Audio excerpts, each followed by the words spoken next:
Welcome to the Market Outlook video presented by MarketScholars.com. I'm your host, Brandon Van Zee. It's December 14th, 2023. First of all, if you're new, welcome aboard. Remember to go over to YouTube, click subscribe on our channel, then go down below into the description area. Make sure you're signed up for our email distribution list so that way you can be notified whenever we post these videos. We'll also show you which stocks are giving you overbought and oversold cluster signals at the bottom of those emails. And tonight I noticed there's 97 stocks out of the S&P 500 with overbought cluster signals. That's one of the bigger numbers we've seen in quite some time. In addition to that, we're heavy users of Twitter, or what they call X, and my handle is @BrandonVanZ. We really appreciate those of you that click like and repost on this Market Outlook content. Last but not least, we do have a presence on Facebook. Feel free to join our group at that web address you see in the logo in front of you. All right, let's go ahead and take care of our daily recap here. Jumping into the heat map of the S&P 500. First things first, this is our 6th day in a row to the upside for the S&P 500, yet another 52-week high. And for the Dow Jones Industrial Average, another all-time high. So things have really started to percolate to the upside here bullishly, especially in the past 48 hours or so, with much of it coming after the interest rate decision here yesterday and then the follow-up commentary from Jerome Powell. As we look at today's heat map, you'll notice it's not all roses. We had a fair bit of mixture between up movers and down movers, and what catches my eye initially is that we really didn't have a dominant performance out of the Magnificent Seven here today. Really, you had just Tesla that was working hard on behalf of the market as Tesla was up about 5%. But as you look at the rest of the Magnificent Seven, there's not a whole lot to get excited about there. NVIDIA was up 0.55%, which is pretty much an afterthought for that very volatile stock. And then Apple, by the slimmest of margins, did close higher, but by only 0.08%. On the flip side of that conversation, we had Microsoft that really took a tumble today, down 2.25% on a day when the market was up for its 6th straight day. We had Alphabet down 0.5%, we had Meta down 0.5%, and we had Amazon basically down 1%. So strangely, despite our 6-day win streak here to new 52-week highs, we actually had more Magnificent Seven companies down today than up. You can see that they weren't alone in that regard. There were other big companies, important companies to the market that also were a bit sour today. Of note is Eli Lilly, of course, gaining prominence with its weight loss drug and becoming the biggest healthcare company on planet Earth, at least from a publicly traded perspective here this year. It really struggled here today, down 4%. It's a stock that we do own in my top-down trend trading class, so not that we were particularly enthusiastic about that, but of course we've owned it for over a year, so we know that stocks don't go straight up forever. But that was one thing that I noted today with my question and answer session. I'll try to get that listed there in the email for those of you that are premium members if you didn't get a chance to catch it live. But one thing we talked about was how today our top-down trend trading account was actually down, or at least there were a number of stocks that were struggling within it, and that was not necessarily what we were anticipating when we saw the market up so substantially here today. Prior to the last 24 hours, that top-down trend trading class has been rocketing to the upside. Today felt a little different. Today felt like some of those prominent themes that have been leading us for quite some time did turn tail a little bit. So it's something we want to keep our eye on. In fact, another thing that I had posted there on Twitter that some of you might have noticed both yesterday and today was that screenshot of the 12 grid of the market segments, and talking about how the dividend yield factor or segment was leading the market yesterday, and out of the 12 segments was second best here today, and that was not normal either. Dividend yield up until recently had been quite the laggard, but we played a lot of catch up here more recently, whereas some of those other themes that had been working have kind of been giving up the ghost a little bit. So I think Eli Lilly's kind of playing into that rotation a little bit. Whether it's a lengthy rotation or not remains to be seen, but it is interesting that with such a robust rally on our hands right now, some of this year's best winners are actually kind of yawning it off for the moment. You'll also notice that United Healthcare struggled today, down 2.7% as another very important healthcare company. Costco was down 1.75%. However, some of you might have seen me post just a moment ago on Twitter that Costco just announced a $15 per share special dividend. They do that every so often. In fact, when I was with you on Tuesday, last time in this video, we talked about Chicago Merck's special dividend and how it wasn't really all that special because they pretty much come out with one of those one-off dividends every single year at Chicago Merck. Costco is a little closer to a typical special dividend, which is, every few years it seems like they'll come out and just shower the shareholders with cash. And so that announcement was made here today. And stock also reported earnings and seems like it's hanging in there just fine after hours today. So during the normal session, Costco was down, but some positive news for it after hours. Procter & Gamble struggled today. That's another stock that, while it hasn't been as robust as Eli Lilly this year, Procter & Gamble has held up a lot better than most other consumer staples out there this year. But today, again, kind of one of those reversals where some of that money is rotating out of it into other areas. You also saw Berkshire Hathaway down 1% here today.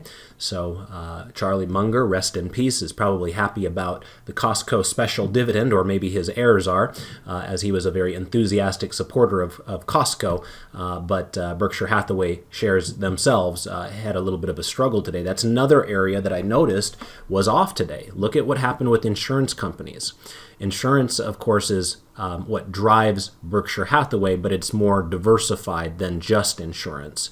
If you get into the pure insurance companies, Progressive, Chubb, Allstate, Travelers, Cincinnati Financial, those companies really struggled today. Some pretty big losers there. Progressive was down 4% today, again, on a day when the S&P 500 is hitting a 52-week high.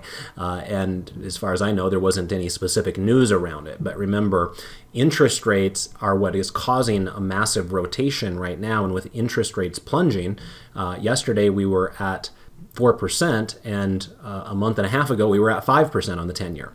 And when interest rates are going up, you do tend to find that the insurance companies can benefit in that environment because they have to invest their customers' float somewhere, and many of them have it written into their own rules that they don't want to speculate in, penny stocks with that because they eventually have to pay that money out with any claims that will come in the insurance world.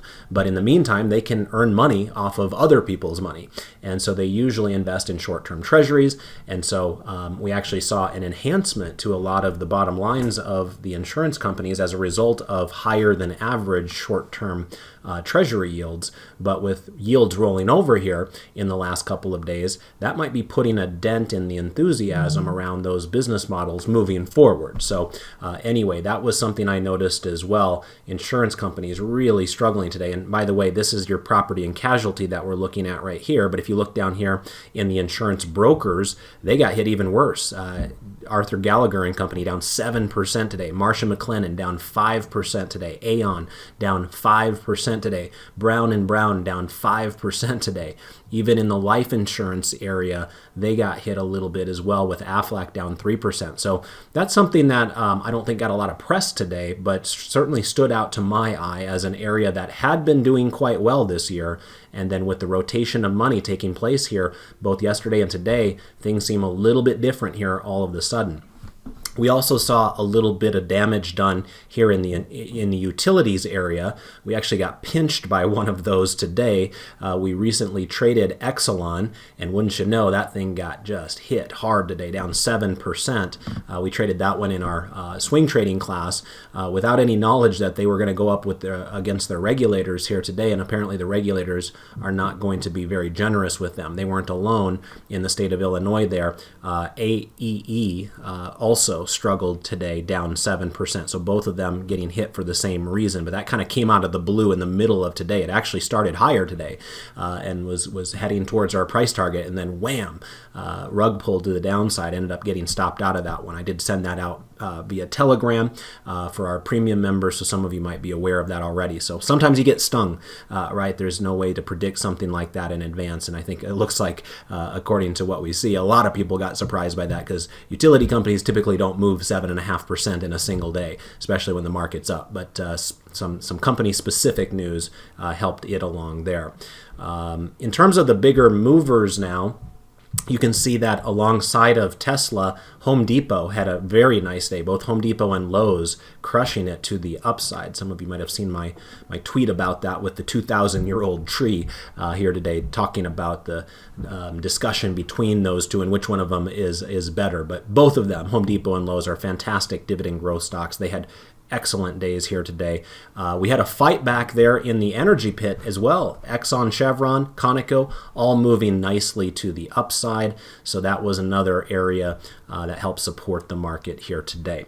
All right, let's go ahead and pop on over here to the Thinkorswim platform. Be aware, in the S&P 500, 328 stocks closed higher today. So that was good for about 65% of stocks closing higher today. So a pretty strong day of breadth, even if the Magnificent Seven was not supportive of that. Here's what the broad market indices look like. As mentioned before, this is now the 6th day in a row to the upside for the S&P 500, which is at a new 52-week high. Notice the green label showing up here that says yearly high today. Same thing on the Dow, same thing on the NASDAQ. All three of those 52-week highs. Dow is actually all-time highs. And so we just keep on coasting higher. Dow was up 0.43% today. NASDAQ Composite was up 0.19%, so it was our laggard today, with those big tech companies not really performing the way that a lot of the other types of cyclical stocks were doing.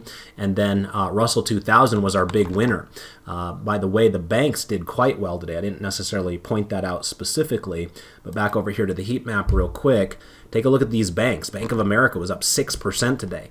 Wells Fargo was up 6% today. Morgan Stanley, Goldman Sachs, both up 6% today. Schwab up 7% today. Even the regional banks making moves. U.S. Bank up 6 or 7% today. Truist Financial making a move up in that same general vicinity. Regions Financial up 8%. Zion out here in the Mountain West was up 9%. So we had some massive days higher there within the banking world. And remember, within the Russell 2000, banks are one of the most important, in fact, maybe the most important industry within the small cap universe. So huge day, back-to-back day for the small caps.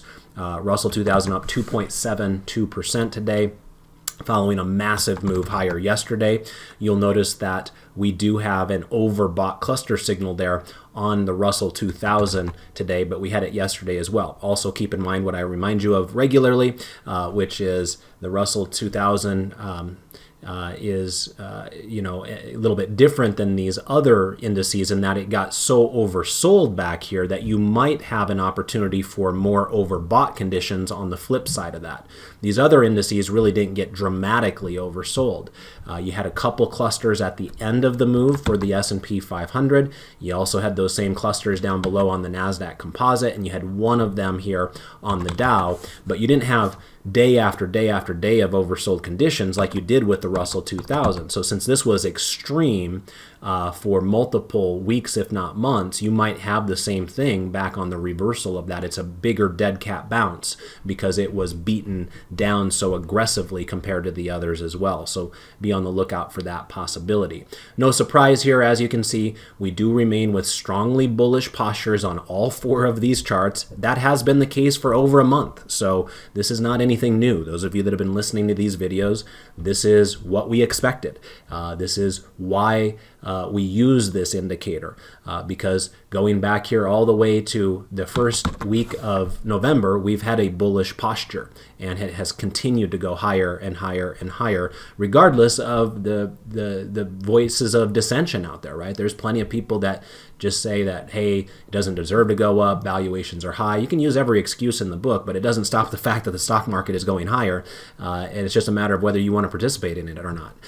Right now, I would say that most people who have their longer-term money invested in the market have been quite thankful this holiday season, and we'll see if Santa Claus continues to bring home some additional gains for us. But across the board, strongly bullish postures. Across the board, stocks above their rising 30-day moving averages as we head into tomorrow, where things will wrap it up for the week, and David should be with you, and then I'll see you all early next week. Top-down trend trading for those of you that are my premium members on Monday morning, and then options for long-term investors Monday afternoon, and then for the rest of you that are our free clients here watching these YouTube videos, I'll see you Tuesday afternoon. So until next time, I want to wish you all the best of success with your trades and your investments. Goodbye for now.